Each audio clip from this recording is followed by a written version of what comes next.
Welcome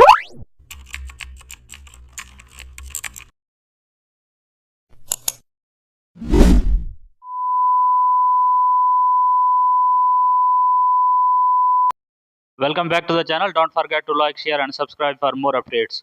Today we are explore an amazing topic of Photoshop, how to create a metallic silver text style. Type your text using a bold sans serif font, then apply gradient overlays with gray, silver and white tones, and also add bevel and emboss using inner bevel. Adjust depth for realistic metallic shine. Use gloss counter to enhance edge reflection.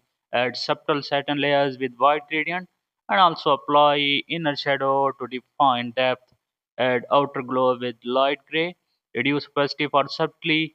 Duplicate text layer and apply motion blur for reflections. And also add highlights along top edges with a small brush.